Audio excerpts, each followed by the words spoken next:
नमो भगवते वासुदेवाय।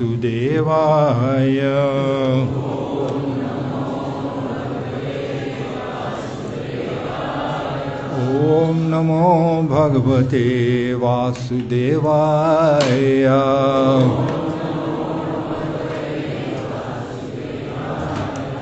ओम नमो भगवते वासुदेवाय। नारायणं नमस्कृत्य नरं चैव नरोत्तमं देवीं सरस्वतीं व्यासं ततो जयम् उदीरयेत्।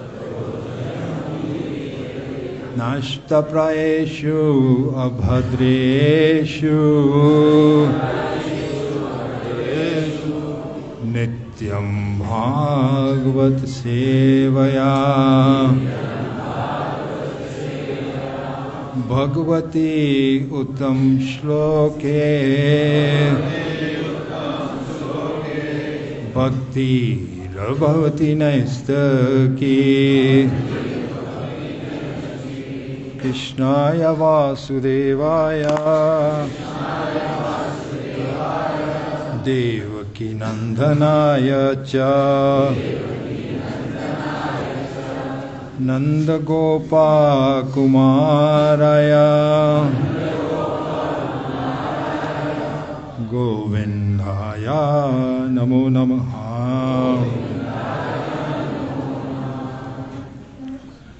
आज की कक्षा में सब भक्तों का हार्दिक स्वागत है। आज का श्लोक जो है श्रीमद् भागवतम के 7वें स्कंद में से है, 8वां अध्याय और श्लोक संख्या 45। श्री सिद्धा उचु यो न गतिं योग सिद्धम आसाधु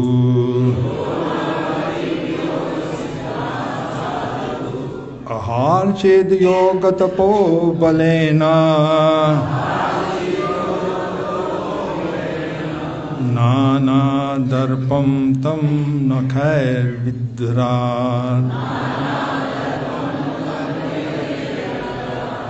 तस्मै तुभ्यं प्रणतास्मो निशिम्हां। कुछ वक्त ट्राई कीजिए। मीनिंग्स। श्री सिद्ध वाचा।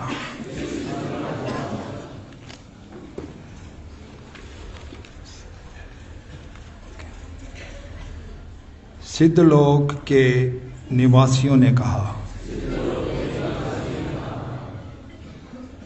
यह जिस व्यक्ति ने नह हमारी गतिम सिद्धि को योग सिद्धाम योग द्वारा प्राप्त असाधु अत्यंत असभय अथा असत्यनिष्ठ अहर्षित चुरा लिया योग तप तथा तप का बलेन बलपूर्वक नाना दर्पम संपत्ति ऐश्वर्य तथा शक्ति के कारण घमंडी तम उसको नखै नाखूनों से विददार चीर डाला। तस्मै उस तुभ्यम तुम्हें प्रणतः नतमस्तक समः हम हैं नरसिंह, हे नरसिंह देव।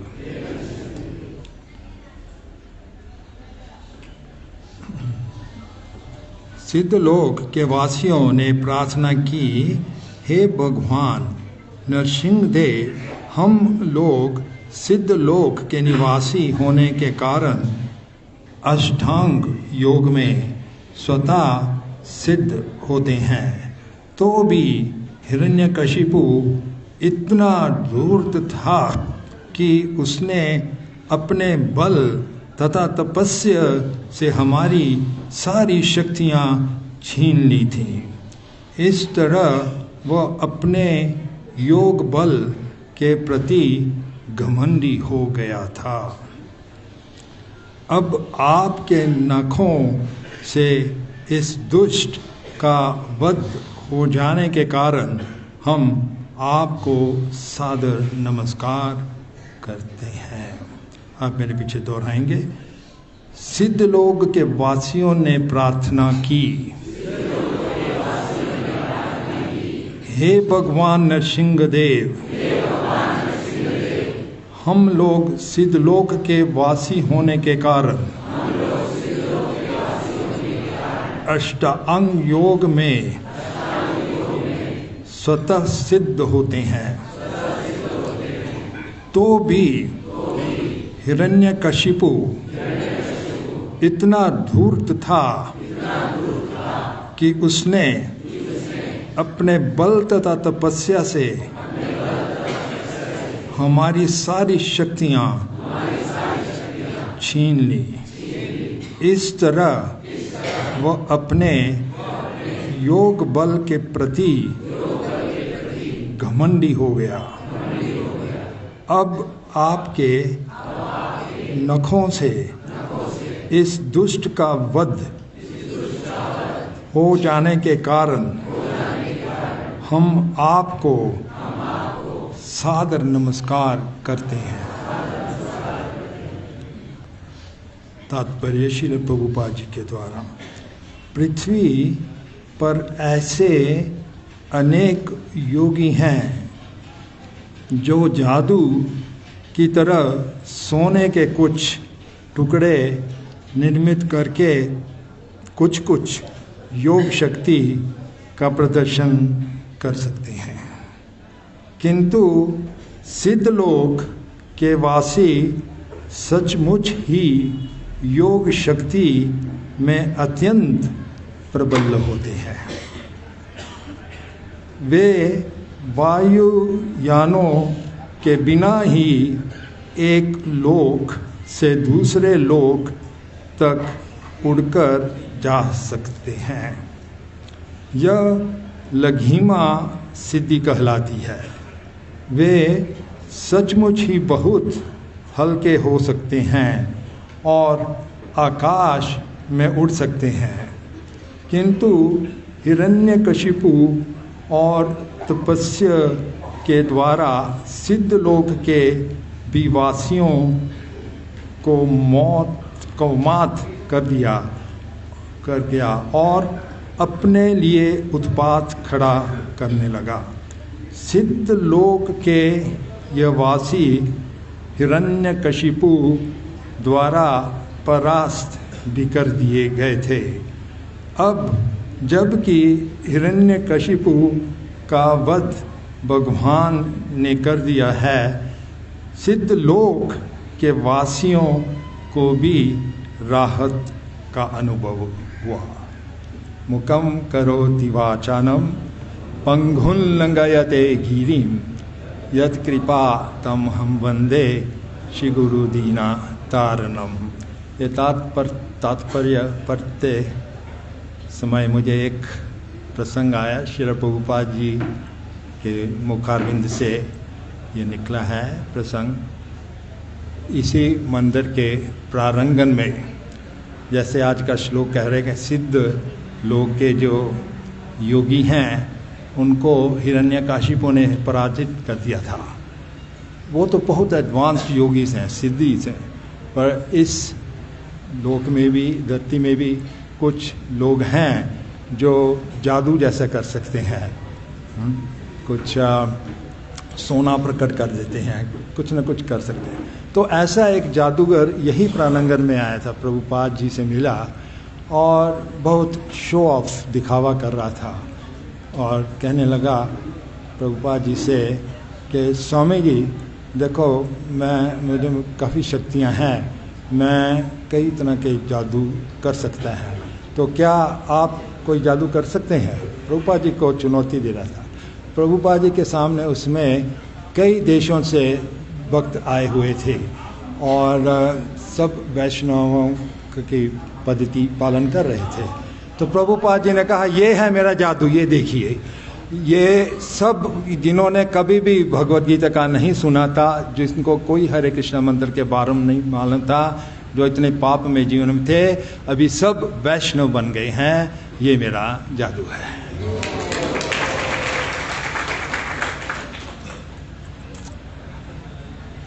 ये प्रसंग नरसिंहदेव का बहुत अद्भुत दिव्य प्रसंग है, जो कि वैकुंठ से ही प्रारंभ होता है।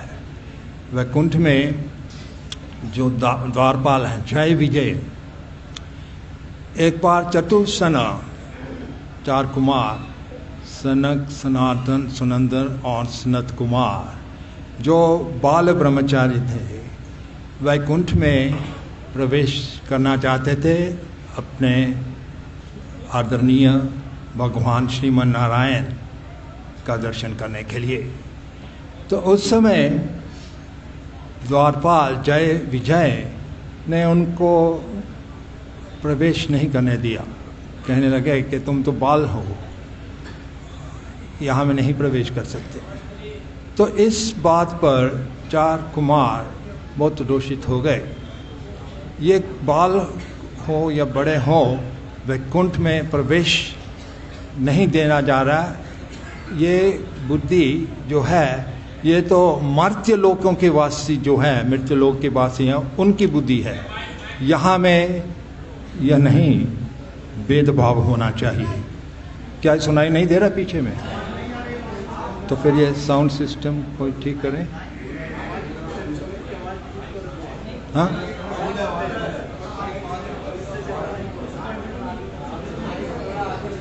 थोड़ा सा आगे आना पड़ेगा। हाँ, थोड़ा आगे आना पड़ेगा।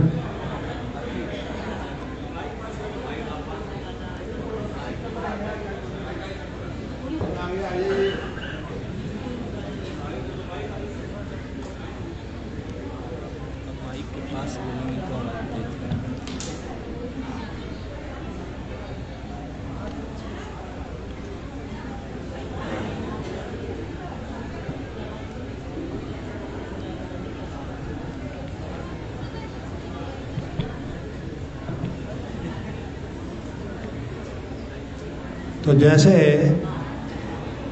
द्वारपालों ने, जय विजय ने उनको प्रवेश करने से इनकार किया, 4 कुमार बहुत रोषित हो गए और उन्होंने शाप दिया कि आप मर्त्य लोक में जाएं, जहाँ के भेदभाव ऐसे होते हैं।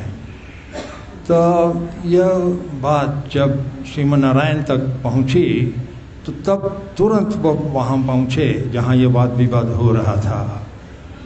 तो 4 कुमार श्रीमन नारायण को वहाँ पहुँचते पाकर उन्होंने सोचा, हमारे से गलती होगी, हमने ये शाप दे दिया क्रोध में आकर।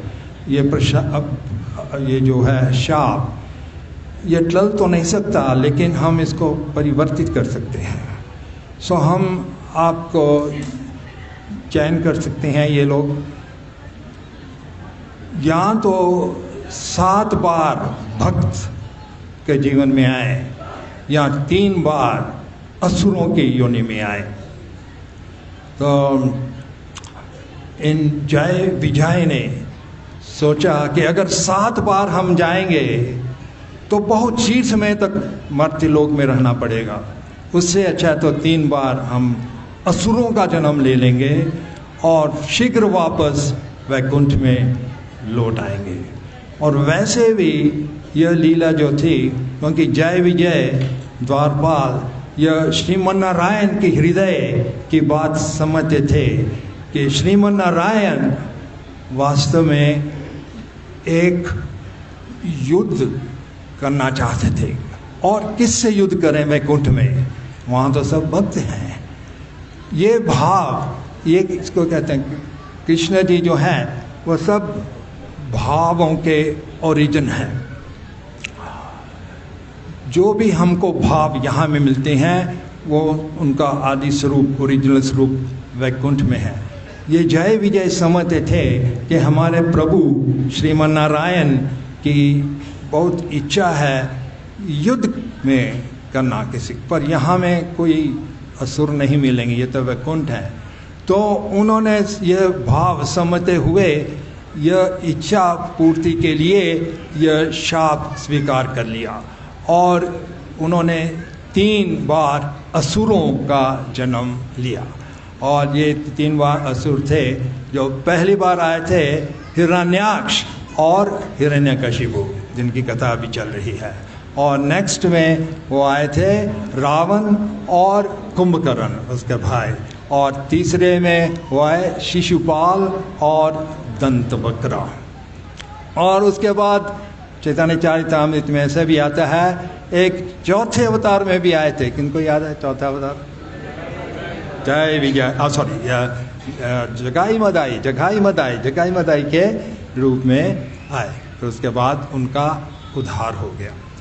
जैसे हिरण्यकशिपु और हिरण्याक्ष यहाँ में आए तो पहले तो श्री मन विष्णु ने अपने वराह के रूप में आकर हिरण्याक्ष का वध कर दिया। और हिरण्याक्ष का जब भी वध हो गया तो ये जो हिरण्यकशिपु था इसको बहुत ईर्ष्या होने लगी, जलन होने लगी कि ये विष्णु हमेशा देवताओं का ही साथ देते हैं और असुरों के खिलाफ रहते हैं हमेशा। उसने प्रतिशोध लेने के लिए अपने भाई हिरण्याक्ष के प्रतिशोध लेने के लिए इतनी कठिन तपस्या की। ब्रह्मा जी से वर प्राप्त करने के लिए मंडर पर्वत में जाकर हजारों वर्ष तक इतनी कठोर तपस्या की, उसका शरीर पूरा चींटियों ने खा लिया और उसके सिर से आग लगने लगी जो कि पूरे ब्रह्मांड तक फैलने लगी। तो इतने में साक्षात ब्रह्मा जी को आना पड़ा और उन्होंने आकर अपने कमंडलू में से, जिसमें गंगा जी का जल था, उस पर छिड़का और उसका शरीर वापस आ गया और वरदान मांगने लगे। ब्रह्मा जी ने पूछा, इतनी कठोर तपस्या, इनका मकसद यह था हिरण्यकशिपु का कि मैं अमर हो जाऊं।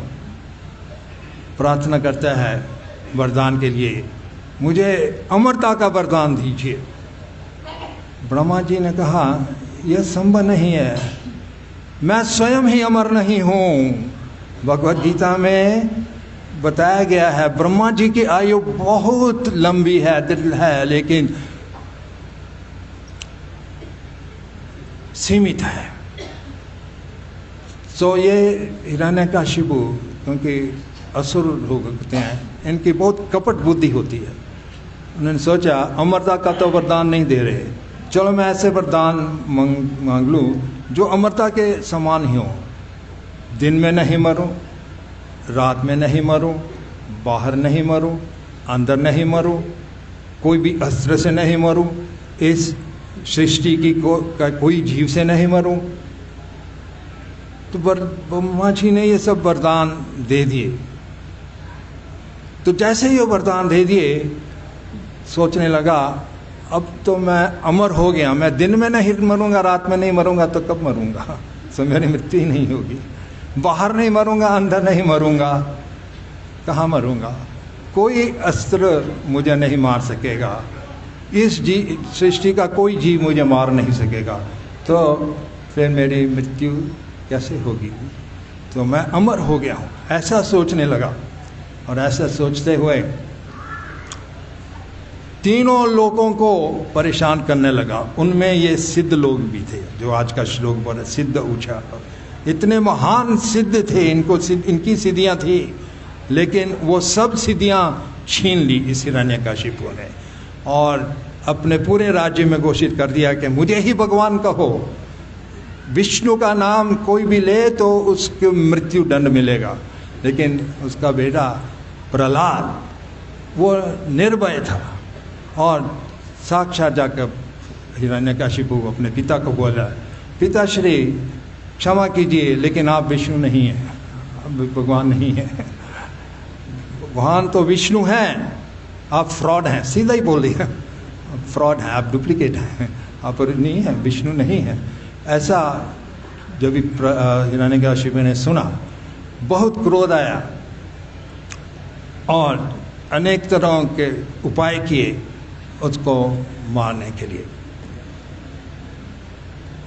सर्पों के एक केज में डाल दिया लेकिन कुछ नहीं हुआ। हाथी के नीचे कुचलने के डाला, हाथी ने उठाकर अपनी पीठ पर रख दिया। जहरीला पदार्थ खीर दी लेकिन भगवान को ऑफर किया और नहीं मृत्यु हुई। जो भी उपाय करता हिरण्यकशिपु विफल होते प्रहलाद को मारने के लिए। राखे कृष्णा मारे के, मारे कृष्णा राखे के। अगर कृष्णा किसी को शरण देते हैं तो कोई उसका कभी कुछ बिगाड़ नहीं सकता, हत्या नहीं कर सकता। और अगर कृष्णा किसी को मारना चाहते हैं तो कोई उसको बचा नहीं सकता। राखे कृष्णा मारे के, मारे कृष्णा राखे के। प्रहलाद की जब भी हत्या नहीं हो पा रही थी हिरण्यकशिपु से, बहुत क्रोधित हुआ और पूछने लगा प्रहलाद से, ये शक्तियां आपको कहाँ से मिल रही हैं? तो कहने लगा प्रहलाद, ये तो भगवान विष्णु की शक्ति हैं। कहाँ है तुम्हारा भगवान विष्णु? वो तो सर्वव्यापी हैं। प्रहलाद ने कहा सर्वव्यापी हैं तो क्या इस स्तंभ में भी है? पत्थर का स्तंभ था। प्रहलाद ने कहा जी पिताश्री, इस स्तंभ में भी हैं। और श्रीमद् भागवतम में बहुत सुंदर ये श्लोक बताया गया है। प्रहलाद ने कहा है कि जी इस स्तंभ में भी हैं। सो प्रहलाद के वचन रखने के लिए भगवान विष्णु उस स्तंभ से प्रकट हो गए। हिरण्यकशिपु अपनी तलवार लेकर आया और स्तंभ पर अपनी तलवार मारी और उसी समय भगवान नरसिंहदेव वहाँ से प्रकट हो गए। अपने वचन, अब भक्त प्रहलाद का वचन रखने के लिए भागवतम में ये श्लोक आया है। और फिर नरसिंहदेव ने हिरण्यकशिपु का वध किया, उसके सब जो असुर साथी थे उसका भी वध कर दिया। और हिरण्यकशिपु का वध करते उन्होंने कोई भी शर्तें नहीं तोड़ी। दिन में नहीं मरेगा, रात में नहीं मरेगा। ये सोचा था कब मरूंगा, ठीक है, संध्या के समय वो नहीं दिन है ना ही रात है। बाहर नहीं मरेगा, अंदर नहीं मरेगा। हिरण्यकशिपु का जो घर का दरवाजा है बिल्कुल गेट में, वो ना ही अंदर है ना ही बाहर है। और फिर कोई अस्त्र से नहीं मरेगा, नो प्रॉब्लम, मुझे अस्त्र की जरूरत नहीं है। अपने नाखून से छाती चीर दी। इसलिए हम एक प्रेयर हर रोज गाते हैं, ताव कर कमलावरे नखम अद्भुत श्रृंगम दलिता हिरण्यकशिपु तन भृंगम केशवधृता नरहरि रूपा जय जगदीश हरे, जय जगदीश हरे, जय जगदीश हरे।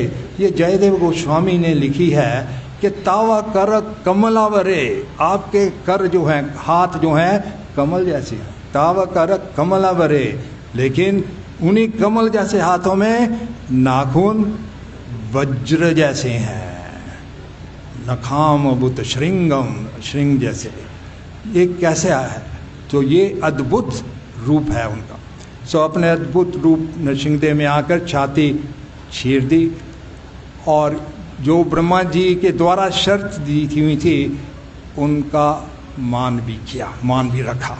दिन में नहीं मरे, रात में नहीं मरे, संध्या के समय मारा। बाहर नहीं, अंदर नहीं, गेट के एकदम गेट में, जो बाहर नहीं अंदर नहीं, आकाश में नहीं, धरती पे नहीं, ना ही सागर में। कोई भी शर्तें जो उन्होंने मांगी थी, वरदान मांगे थे, उनको तोड़ा नहीं। सब का पालन करते हुए हिरण्यकशिपु का वध कर दिया। ये अद्भुत हिरण्यकशिपु की जो कथा आती है, जिसमें नरसिंहदेव अपने भक्त प्रहलाद का रक्षण करने आते हैं। नरसिंहदेव को विघ्न सब दूर कर देते हैं, विघ्ननाश कहते हैं कि सब तरह की विघ्नाएं दूर कर देते हैं।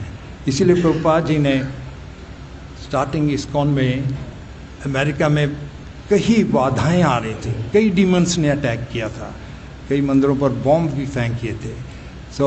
इसलिए प्रभुपाद जी ने हमको बताया था कि हर एक आरती के बाद ये जो नरसिंह प्रेयर है वो उसका उच्चारण करना चाहिए। और दोनों अच्छे जो है जयदेव गोस्वामी का और नरसिंह प्रेयर जो है उसका उच्चारण करना चाहिए। नरसिंह देव का जो ये इतना दिव्य पास टाइम है, उसका संबंध कुछ और लीलाओं में भी आती हैं। वो दो लीलाएं जो हैं, एक तो यहाँ ब्रज में ही वृंदावन लीला जो है उसके साथ संबंध है। वो लीला ऐसी है कि जिस दिन नरसिंह चतुर्दशी थी, यहाँ के आचार्य एक थे गोपाल भट्ट गोस्वामी। यह कथा हम इसलिए सुना रहे हैं, कई वक्त आप मंदिरों के दर्शन करने जाएंगे, षट गोस्वामियों के मंदिर के दर्शन करने जाएंगे, उनमें से एक प्रसिद्ध मंदिर है राधा रमन जी महाराज का। तो आज उनके बारे में थोड़ा कथा सुनाएंगे और उनका नरसिंह देव से क्या संबंध है वो थोड़ा बताएंगे। तो श्री राधा रमन जी के जो स्थापक आचार्य, उनका नाम गोपाल भट्ट गोस्वामी है और वो षट गोस्वामियों में से एक है। श्री रूपा, श्री सनातना, भट्टा रघुनाथा, श्री जीवा, गोपाल भट्टा, दास रघुनाथ। ठीक है, तो ये गोपाल भट्ट गोस्वामी जी एक बार नेपाल में गए थे। गंडकी नदी से जब भी उन्होंने अपना कुमंडलू डाला तो 12 शालाएँ प्रकट हुई उसी जल में, कमंडलू के जल में। वो लेकर आए और उन्हीं की आराधना में लगे हुए थे। तो एक दिन एक भक्त आए, उनकी इच्छा थी कि एक पोशाक ठाकुर जी की सेवा में अर्पण करें। तो उन्होंने ये पोशाक अर्पण कर दिया। गोपाल भट्ट गोस्वामी जी सोचा कि मेरे पास तो विग्रह नहीं है, इतना सुंदर पोशाक, लेकिन विग्रह नहीं है। 12 शिलाएँ तो जरूर थी उनके पास, शालिग्राम, लेकिन विग्रह नहीं थे। तो चिंतन में से सोच रहे थे इसके बारे में। वो दिन था नरसिंह चतुर्दशी की एक पूर्व रात का, और उस समय श्री गोपाल भट्ट गोस्वामी जी ये 7वें स्कंद में जो नरसिंह देव की कथा बताई गई है, जिसमें प्रहलाद के वचन रखने के लिए नरसिंह देव एक स्तंभ से प्रकट हुए, इस पर चिंतन कर रहे थे गोपाल भट्ट गोस्वामी जी। और उनका मन में यह विचार था कि अगर एक भक्त प्रहलाद के वचन रखने के लिए एक स्तंभ से नरसिंहदेव प्रकट हो सकते हैं, भगवान प्रकट हो सकते हैं, तो क्यों नहीं मेरी शालिग्राम शीला से भी भगवान अपने रूप में प्रकट हो जाए। तो उन्होंने सोते समय थोड़ा जब विश्राम कर रहे थे, यही चिंतन की बात थी, काश मेरी शीला से भी भगवान प्रकट हो जाए। और ऐसा विचार चिंतन करते हुए कुछ देर के लिए विश्राम किया। प्रातःकाल उठे, स्नान आदि किया, और जब भी मंदिर के गर्भगृह में गए, फाटक खोला, अंदर देखा, शालिग्राम तो थी, शालिग्राम के मध्य में एक श्री राधा रमन जी महाराज विराजे हुए थे। बोलो श्री राधा रमन जी महाराज की। तो ये कथा श्री राधा रमन जी की। गोपाल भट्ट गोस्वामी जी की भक्ति के कारण वह शालिग्राम से राधा रमन जी महाराज के रूप में प्रकट हो गए। और ये राधा रमन जी महाराज के आप दर्शन करेंगे, जिन बहुत अद्भुत दर्शन है, दिव्य दर्शन है। और डीटीज में जो दांत हैं वो इतने स्पष्ट नहीं दिखते। ये दर्शन करने के राधा रमन जी के दांत बहुत स्पष्ट मिलेंगे, और उनके नाखून भी स्पष्ट मिलेंगे। और उनकी सेवा भी राधा रमन जी के पीछे घर में गोपाल भट्टा जी का जो ओरिजिनल स्वरूप है, मंजरी स्वरूप है, वहाँ में उनकी पूजा होती है। तो ये वृंदावन से नरसिंहदेव का संबंध। ये नरसिंहदेव की लीला चैतन्य महाप्रभु जी के साथ भी एक बहुत गहरा संबंध है। तो चैतन्य महाप्रभु जी जियद नरसिम्हा मंदिर में गए थे साउथ इंडिया में, और वहाँ गए तो उन्होंने नरसिंहदेव को प्रणाम किया, नरसिंहदेव की इसके सामने नृत्य किया, और उन्होंने ये मंत्र बोला। ये महामंत्र, ये मंत्र चैतन्य महाप्रभु जी के मुख अरविंद से हैं।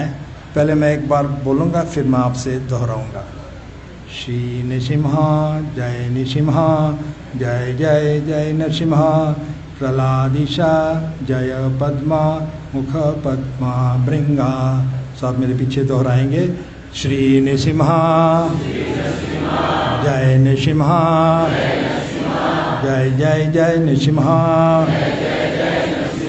प्रहलाद ईशा जय पद्मा, मुख पद्मा भृंगा। सो चैतन्य महाप्रभु जी इस मंत्र का उच्चारण किया करते थे।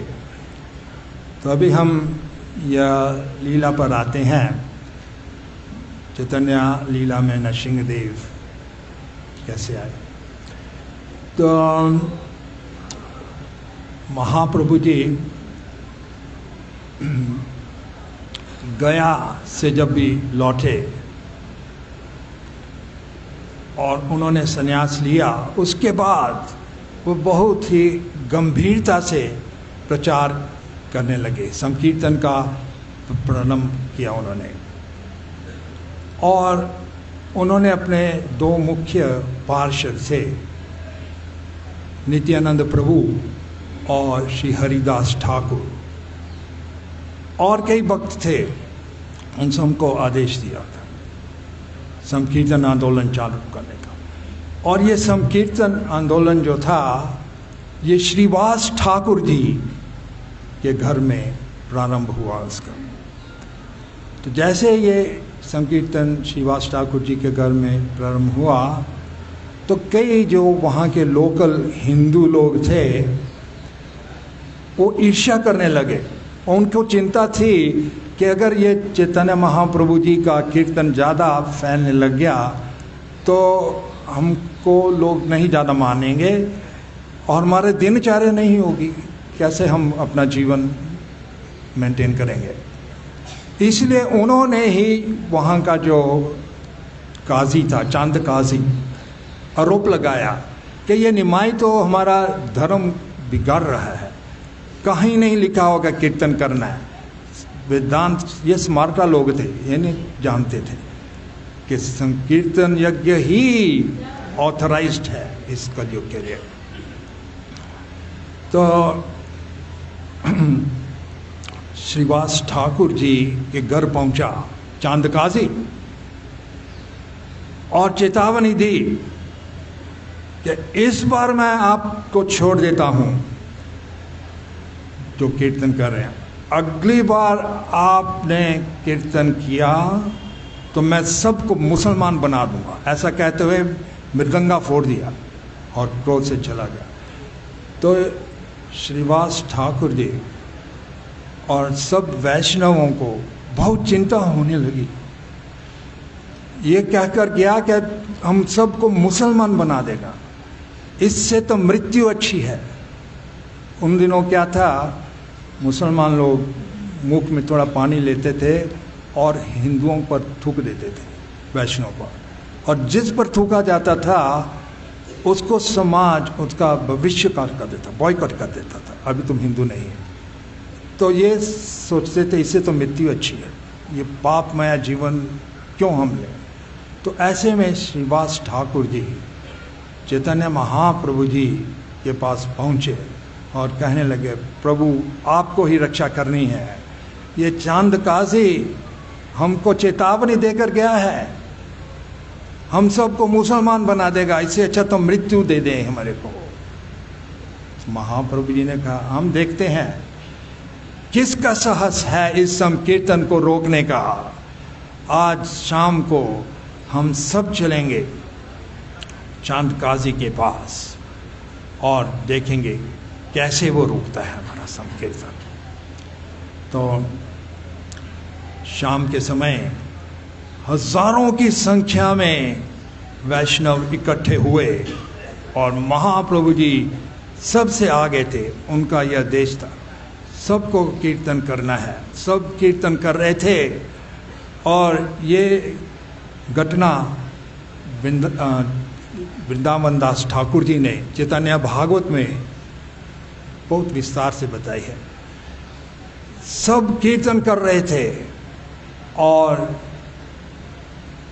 इतना वंडरफुल, अद्भुत दृश्य था।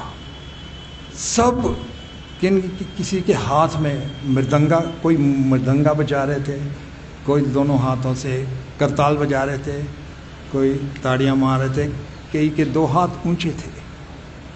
और वृंदावन दास ठाकुर जी बताते हैं कि सबके हाथ में, क्योंकि रात का समय था, मुशाल थी, मुशाल होता है लाइट करने का पुराने ज़माने में, और तेल डालते रहते हैं और अग्नि प्रज्वलित रहती है ताकि अंधेरा नहीं रहे। सबके हाथ में ही था। तो ये कि अद्भुत बात है। सब मृदंगे बजा रहे थे या करताल बजा रहे थे या ताड़ियां बजा रहे थे या किनके हाथ ऊंचे थे, नृत्य कर रहे थे, और सबके हाथ में मुसल और घी या ऑयल डालने वाला था। ये कैसे हो सकता है? मृदंग भी बजा रहे हैं, करताल भी बजा रहे हैं, हाथ ऊंचे हैं कईयों के, और कई नृत्य कर रहे हैं, लेकिन सब मुसाल में तेल डाल रहे हैं ताकि अंधेरा नहीं हो। वृंदावन दास ठाकुर ने बताया है कि उस समय सब के दो और बुझाएं प्रकट हो गईं। तो सब काम एक साथ हो रहा था। वो जलती भी रहे ज्योत, मृदंगा भी बजता रहे, करताल भी बजता रहे, ताड़ियां भी बजते रहे, नृत्य भी होता रहे, और अंधेरा भी दूर होता रहे। तो ऐसे संकीर्तन करते करते चंद काजी के महल तक पहुँचे। तो चंद काजी के महल तक जब पहुँचे, चंद काजी तो छुप गया इतनी संख्या में आए हैं, भयभीत हो गया। महाप्रभु जी ने संदेशा भेजा, देखो आप तो हमारे मामा हैं, हम एक ही गांव के हैं, आप हमारे मामा हैं। वैसे गौर गणोदेशा दीपिका में ऐसा भी लिखा है, वो असली मामा भी थे, कृष्ण के मामा कमसी थे, चंदकाजी थी। तो चंदकाजी के पहुँचे, कैसे तैसे मनाया उसको, और काफ़ी वार्तालाप हुआ महाप्रभु और चांदकाजी में। अभी मैं बहुत संक्षेप में ही बताता हूँ। वार्तालाप के बाद महाप्रभु जी ने कहा, उससे पूछा, देखो चांदकाजी, अभी तो मैं देख रहा हूँ आपके स्वभाव में बहुत परिवर्तन आ रहा है। जो आप धमकियाँ दे रहा था, चेतावनी दे रहा था, मैं देख रहा हूँ अभी वो भाव नहीं है आप में। आपका हृदय मर्म हो रहा है, लग रहा है। क्या कारण है इसका? तो चांदकाजी ने बताया, जब भी मैं विश्राम कर रहा था उस समय एक बहुत भयंकर सिंह मेरी छाती पर आकर बैठ गया और मुझे कहने लगा, देखो चांदकाजी, इस बार मैं तुम्हारे को छोड़ देता हूं। अगर भविष्य में इस संकीर्तन को रोकने का प्रयास किया तो मैं तुझको, तेरे पूरे परिवार को और सब मुसलमानों की कौम का नाश कर दूंगा। और फिर चांदकाजी ने अपनी ओढ़नी थोड़ा अलग करके दिखा, ये देखो, ये सिंह के निशान है, चिन्ह के निशान। कौन था वो? नरसिंहदेव की जय। ये महाप्रभु जी की लीला में नरसिंहदेव का प्रवेश होना है ना। तो ऐसे बहुत अद्भुत पास टाइम्स हैं नरसिंहदेव के। एक और मैं पास टाइम बताना चाहता हूँ।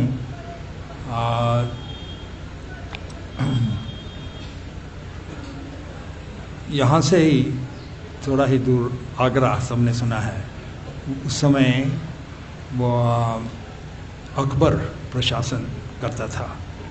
तो वो प्रशासन अपने 9 रत्न उसके कहते थे, उनमें से सबसे जो बुद्धिमान था बीरबल था। तो अकबर के ये आदत थी, वो हमेशा कुछ ना कुछ तर्क देता रहता था, लेकिन बीरबल इतने बुद्धिमान थे, हमेशा उस तर्क को काट देते थे, हरा देते थे उसको। तो एक दिन अकबर ने सोचा, मैं एक ऐसा तर्क दूंगा बीरबल के पास उसका उत्तर नहीं रहेगा। तो अकबर ने कुछ अध्ययन किया था भागवतम का, अपने ही तरीके से, अपने ही अंदाज से। भागवतम से कथा सुनी थी गजेंद्र मोक्ष की। गजेंद्र मोक्ष में यह आता है, जब भी गजेंद्र की पुकार सुनी, भगवान वैकुंठ में थे, शयन कर रहे थे, उनकी पुकार सुनते, ये तो मेरा भक्त गजेंद्र बहुत संकट में है, तुरंत मुझे जाने का है। आचार्य ने लिखा है, उस समय भगवान ने अपनी ओढ़नी भी नहीं डाली, समय नहीं है, पादुक भी नहीं डाले, समय नहीं है, जल्दी जल्दी गरुड़ के ऊपर बिस्तर भी नहीं डाला, गरुड़ के ऊपर बैठकर तुरंत जहाँ गजेंद्र को घड़ियाल काट रहा था पहुँच गए और घड़ियाल का वध कर दिया। तो ऐसी कथा जब अकबर सुन रहा था, है तो मुसलमान था पर कैसे भी उसने ये कथा सुनी थी, तो वो कहने लगा, अपने ही अंदाज लगाने लगा कि देखो आपके भगवान जब भी भक्त संकट में होते हैं वो स्वयं रक्षा करने के लिए आते हैं, क्यों किसी अनुचर को क्यों नहीं भेज देते? हाँ, उसने अपना एग्जाम्पल दिया, देखो मैं प्रशासन करता हूँ, मेरे प्रशासन में कुछ भी अगर प्रॉब्लम्स होती हैं मैं स्वयं तो नहीं जाता, मैं किसी को वो जाके डिटेल लेते हैं, मैं तो आराम करता हूँ। आपके भगवान जब भी देखते हैं कि भगवान संकट में है तो स्वयं आते हैं, मैं इस बात से प्रभावित नहीं हूँ। तो बीरबल तो बहुत बुद्धिमान था, उन्होंने कहा थोड़ा समय दिए मैं आपको इसका भी उत्तर दूंगा। इतने में बीरबल ने क्या किया, अकबर की एक दासी थी और उस दासी को उसने कुछ दिन प्रशिक्षण किया। अकबर का एक बेटा था, उसने इसको दासी को प्रशिक्षण दिया। ये जो बेटा है इसकी उसने ना पुतली बना दी, इमेज बना ली, दूर से बिल्कुल अकबर के बेटे जैसे दिखती थी। और उसको बोला देखो कुछ दिन में जब दरबार लगेगा मैं आपको इशारा करूंगा, तुम इसको कुएं में फेंक देना, मूर्ति को। उसको दासी को क्या मालूम क्या इसके दिमाग में चल रहा है, तो मान गई, उसको कैसे भी मानना ही था। तो कुछ दिन के बाद जब दरबार लगा, अकबर अपने आसन पर बैठे थे, उसके सब मंत्री नवरत्न सभी बैठे थे, बीरबल भी था उनका, ये देख रहा था। इसकी दृष्टि उधर गई जहाँ दासी थी, दासी ने गोद में वो पुतली पकड़ी हुई थी। दूर से लगा कि मेरा पुत्र पकड़ा हुआ है इसने, वो सपन ले रहा था एक दिन ये मेरा पुत्र भी मेरे जैसा ही भी शासन करेगा। लेकिन इतने में देखा बीरबल ने उसको इशारा किया, फेंक दो उसको। तो वो गई, वो पुतली लेकर कुएं में फेंक दिया, फेंक दिया। इधर अकबर देख रहा, इसने क्या किया, मेरे पुत्र को कुएं में फेंक दिया। आसन से छलांग मारकर तेजी से दौड़ दौड़ कर कुएं तक पहुंचा और छलांग मारने के लिए तैयार ही था। तब बीरबल का, इसका ही तो ये षड्यंत्र था, बीरबल भी उसके पीछे भाग रहा था, उसको पकड़ लिया। ठहर जाओ बादशाह, कुछ भी नहीं हुआ, तुम्हारा पुत्र अपनी माता के साथ खेल रहा है, ये तो खाली पुतली थी। जब भी अकबर ने ऐसे सुना, उसके प्राण समझो वापस आ गए, क्योंकि उसको मालूम था बीरबल टेढ़ा तो है लेकिन झूठ नहीं बोलता टेढ़ा तो है पर झूठ नहीं बोलता। तो उसको विश्वास आ गया मेरा पुत्र सुरक्षित है। तो जब ही उसके श्वास वापस लौटे तो वो कहने लगा, बीरबल इतनी क्रूरता तुमने मुझसे की, तुमने सोचा नहीं अगर मैं छलांग लगा देता, मुझे तैरना भी बराबर नहीं आता, तो मैं शायद डूब जाता। ये क्या हो इतनी क्रूरता तुम कर। तो बीरबल कहने, शांत हो जाओ, शांत हो जाओ। उस सभा में, दरबार में हम सभी बैठे थे, आपको लगा कि उस दासी ने आपके पुत्र को उधर कुएं में फेंक दिया। अब हम किसी को भी बोल सकते थे कि जाकर बचाओ मेरे बच्चे को, हम अपने प्राण देने के लिए तैयार हैं आपके लिए और आपके बच्चे के लिए, लेकिन क्यों नहीं किया? आप स्वयं क्यों गए? क्योंकि वो बच्चा आपके दिल का टुकड़ा है और आप समझते हैं कि आप उसके बगैर नहीं रह सकते, आपको ही जाना है उसको बचाने के लिए। वैसे ही जब भी भगवान देखते हैं मेरे भक्त संकट में है, वो किसी और को नहीं भेजते, स्वयं आकर उसकी रक्षा करते हैं।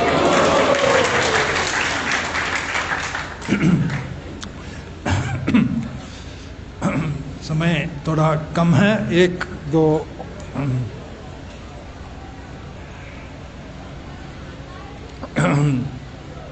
और बातें कहे बिना मैं नहीं रह पा रहा, क्योंकि कल प्रभुपाद जी का तिरुभाव उत्सव था, उसमें मैंने एक दो बातें कही थी इंग्लिश में, कई भक्तों के लिए जिनको नहीं समझ आई, मैं ब्रीफली संक्षेप में यह कहना चाहता हूँ। एक बार प्रभुपाद जी, वैसे प्रभुपाद जी के जो भी मुखारविंद से शब्द हैं, सेंटेंस हैं, वाक्य हैं, वो अमृत हैं और हमारे लिए बहुत रेलिवेंट, महत्वपूर्ण है। एक एक शब्द, एक एक सेंटेंस उनके मुखारविंद से बहुत रेलिवेंट है।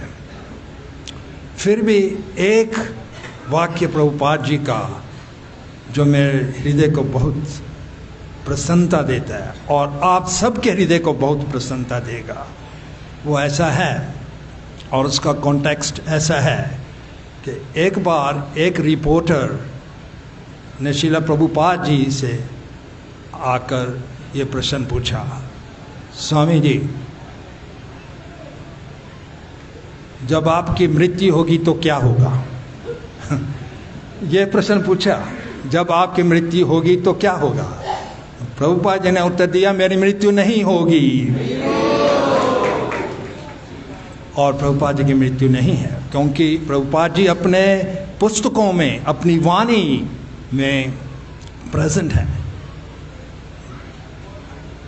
एक बार बॉम्बे की बात है, कुछ लाइफ मेंबर्स को प्रीचिंग कर रहे थे प्रभुपाद जी, और एक भक्त, उसका नाम भागवत दास है,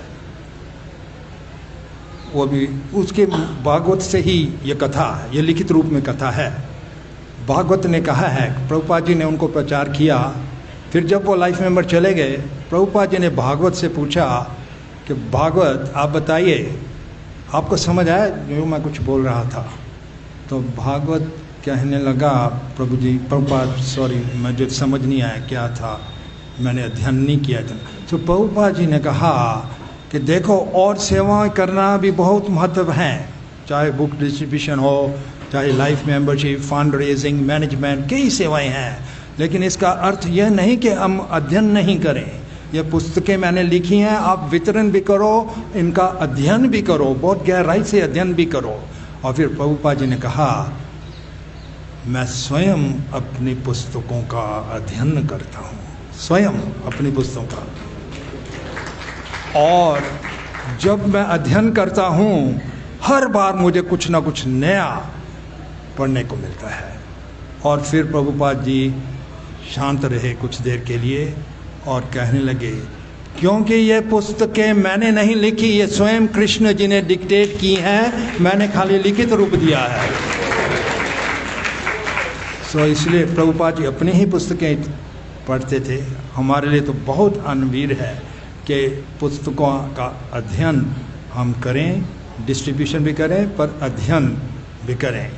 लास्ट पॉइंट ये था, बहुत अच्छा, एक मेरी गुरु बहन है, उसने ऑफरिंग लिखी, बहुत सुंदर ऑफरिंग है, उसमें सब कुछ तकरीबन आ गया। उन्होंने लिखा कि चैतन्य महाप्रभु जी जैसे भगवान के सबसे दयालु, कृपालु, जेनरस, मुनिफिशेंट, उदार, हिंदी में कहेंगे उदार, जैसे उदार हैं, सबसे उदार अवतार हैं भगवान के चरण, वैसे ही सब भक्तों में श्री प्रभुपाद जी सबसे उदार हैं।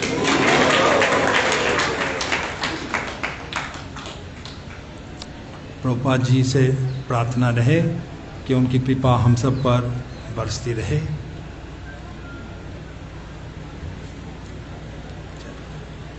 उन्हीं के कारण हम सब बैठे हैं, सब जगह में, सब देशों के लोग बैठे हुए हैं। और हमारे आजकल जो पॉलिटिकल लीडर्स भी हैं, वो भी प्रभुपाद जी का जो देन है वो रियलाइज़ कर रहे हैं।